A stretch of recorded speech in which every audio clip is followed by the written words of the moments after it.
This is the Insta360 One X. It's been out for probably nearly a year now, and there is a lot of reviews on it already.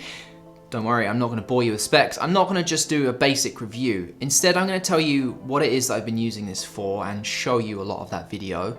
Then talk about what it is I like, what it is I don't like, and we'll see what that ends up being. So Insta360 actually did send me this. They sent it to me a couple of weeks ago, and I've been using it in a lot of different situations. Now, I've taken this on a couple of different hikes with me. Video I put out probably by the time you're watching this last week or the week before last had some little clips in it. And you would have noticed that. You probably thought, well, how did he shoot that? If you didn't watch to the end, it actually said shot partly on an Insta360 One X.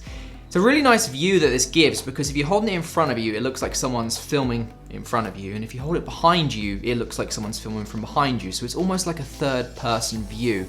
And it's really nice. It splits up just other kinds of shots. It looks a little bit different. And the fact that it can just get rid of the pole is insane. I really like that. So for things like hikes, I actually think this is a very useful tool. I also took this to Toronto when I'm out for a photo walk with some people last week, and I shot stuff both in the day and at nighttime.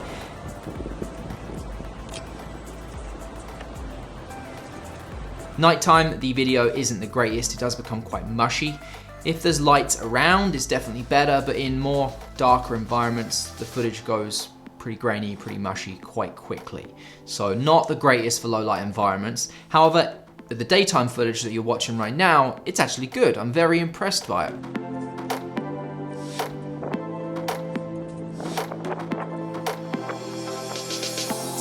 I used it as well when I was on my one wheel. I could not resist.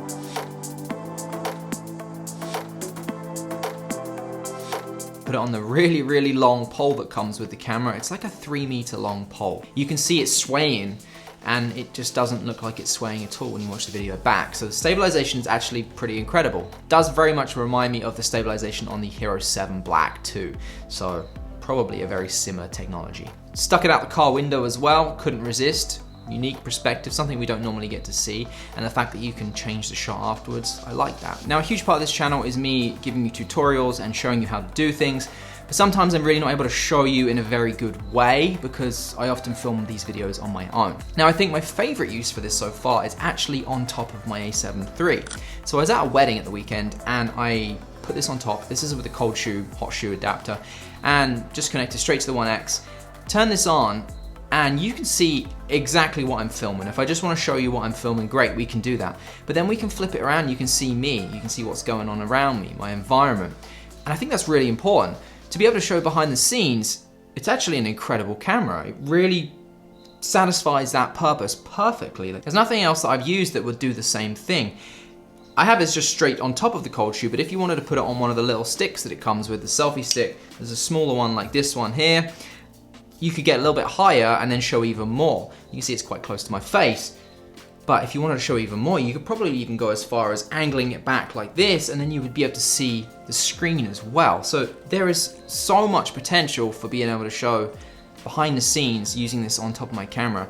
I can almost guarantee you that you're going to see some more of it on the channel. Now, my next step for this to try it out for behind the scenes, which is where I think I'm going to use this most, is to put a mic on here as well, or use the Rode Video Go and put that on here, and then I can literally shoot and talk at the same time, and it's picking all of that up. For the most part, I don't need the audio when I'm shooting at weddings. I'm recording the audio elsewhere. Or if I'm shooting a different event, I'm recording the audio elsewhere. So I could just talk as I'm filming and tell you exactly what it is that I'm thinking, the shot that I'm trying to get, and then flip and show you that shot, or have picture in picture and show you that shot as I'm talking about it.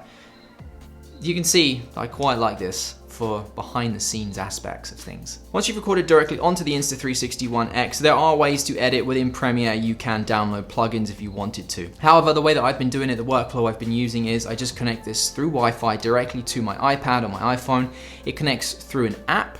You then download the video. You can preview it first. If you don't like it, you don't have to download it. Download the ones you want. It's then on your device. You can then edit it however you choose. And now it is 360 video, so it might sound like it's quite complicated to edit, but it's actually a lot easier than it seems.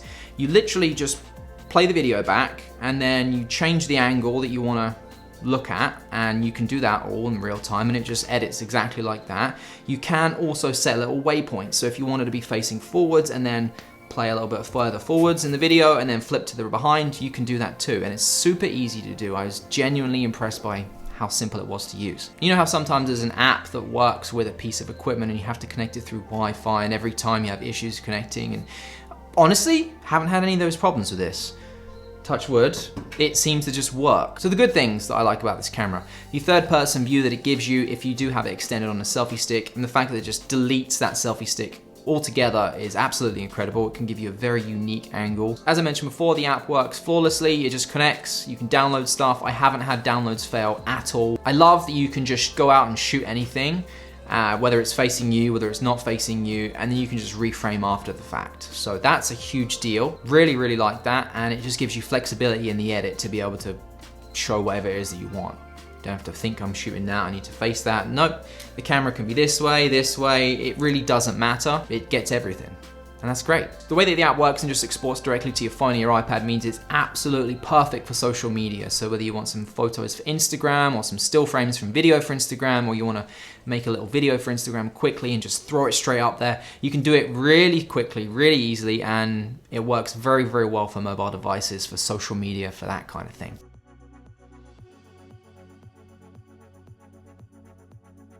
I'd say for professional use, it has a purpose, but mainly for smaller screens. So again, for things like social media, if you want to blow this up on a big screen, or if you're putting it into a 4K timeline, a 4K video, it's going to be noticeably different. So just bear that in mind. Which kind of brings me on to my next point, which is the things that I don't love. Now, it is actually 2 cameras, as you can probably tell, and in the app itself, the software, it just stitches it all together, so it seamlessly is one shot, and then you just can reframe it. Technically, it is a 5.7K video. However, if you want to flatten the image down, just make it a regular 2D video like you're watching right now, anything you do whatsoever will become a 1080p image, so bear that in mind. So, like what I said earlier, where it may not be great for professional work, if you need more than 1080p, you technically can't do it when it comes to a flat 2D image. If you wanted to upscale to 4K, you could do that, but there's gonna be a noticeable difference in quality. As I mentioned before, it's not great in low light, it goes to mush quite quickly. So you need to have some form of light there, even like LED lights or neon signs or something like that. It just seems to work better when you have those kinds of environments, but anything that just doesn't have any nearby light, it goes mushy and noisy and just doesn't look great. So this is a really interesting camera, and I think for myself, it's gonna fit into my workflow very well for showing behind the scenes stuff. Anytime now I wanna go out and shoot some photos that I'm planning on making a video with, or if I'm shooting a how-to on a video, I think just throwing this on top of that camera is a no-brainer because it just gives me another angle, another way to shoot things, and then incorporate into these YouTube videos. So that's how I can see myself using this in the future. I also think for just little family trips out and about, or for video that really I'm just putting on social media, or just for fun, just for memories, I think it's actually a great way to capture that stuff too. It's more versatile than a GoPro Hero 7 Black. Quality's not quite as good, but for little things, just memories, again for social media, I think it's more versatile, mainly because you can just reframe after the fact. So 1080 is good for you, and you do those kinds of things as well, this might be a good option for you. Now, if you've been watching this video and you're thinking, actually, I would quite like to give that a go, there's a link down below for you. They didn't pay me to make this video, they literally just sent me the camera to do whatever I want with. And that's what I ended up doing for this video. But if you do want to pick it up yourself, the link down below will get you a free accessory. I think either a battery or a selfie stick will get included for free, whereas if you didn't click that link, you wouldn't get that. So if you're thinking about it, click the link, otherwise, don't bother, I guess. But yeah, that's there if you want it. Appreciate you watching today. Hopefully this video gave you some examples of how the video looks, obviously at 1080p, and that is all I got to talk about. I'll see you guys in the next video. See you later.